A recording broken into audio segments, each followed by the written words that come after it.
Welcome to our कहानी and quotes YouTube channel में। दोस्तों, आज की इस वीडियो में हम गौतम बुद्धा मोटिवेशनल स्टोरीज, गौतम बुद्ध और शिकारी हिंदी कहानी के बारे में जानेंगे जो आपकी जिंदगी को पूरी तरह बदल देगी। दोस्तों, कहानी एंड क्वोट्स चैनल पर पहली बार आए हैं तो चैनल को सब्सक्राइब, लाइक, शेयर और कमेंट्स अवश्य करें। चलिए दोस्तों, शुरू करते हैं गौतम बुद्ध और शिकारी हिंदी कहानी। एक समय की बात है, महात्मा बुद्ध अपनी तपस्या में लीन थे। उन्हें तपस्या में बैठे हुए कई दिन बीत चुके थे। तभी एक शिकारी उस रास्ते जा रहा था।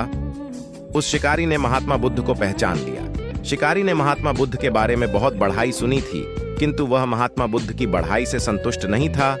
उसने परीक्षा लेने के लिए सोचा। शिकारी पहले तो महात्मा बुद्ध को एक छोटा सा पत्थर फेंक कर मारता है, किंतु महात्मा बुद्ध कोई प्रतिक्रिया नहीं करते हैं, क्योंकि उनका मानना था शरीर को तकलीफ होती है, आत्मा को नहीं। अतः शिकारी द्वारा फेंके गए पत्थर के कारण शरीर को कष्ट हुआ, किंतु आत्मा को नहीं। शिकारी कुछ समय सोचता रहा।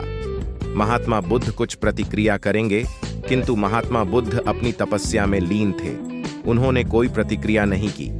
पुनः शिकारी ने पत्थर फेंका। वह पत्थर महात्मा बुद्ध के आंखों के ऊपर लगा और उस जगह से खून बहने लगा।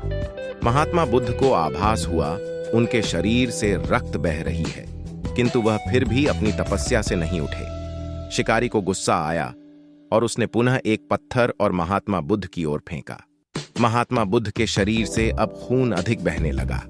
इतनी पीड़ा महसूस कर महात्मा बुद्ध के आंखों से आंसू निकलने लगा।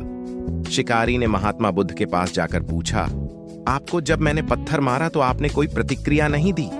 महात्मा बुद्ध ने बड़े ही सरलता के साथ कहा, क्योंकि इससे मेरे शरीर को कष्ट हुआ है, मेरे मन मस्तिष्क को नहीं।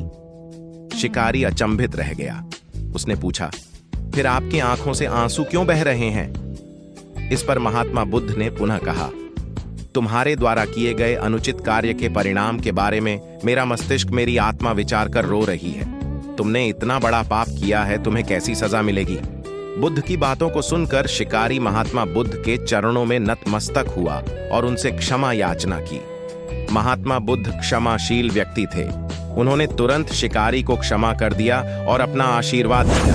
वह शिकारी महात्मा बुद्ध का आशीर्वाद पाकर एक महान व्यक्ति और साधक के रूप में जीवन व्यतीत करने लगा।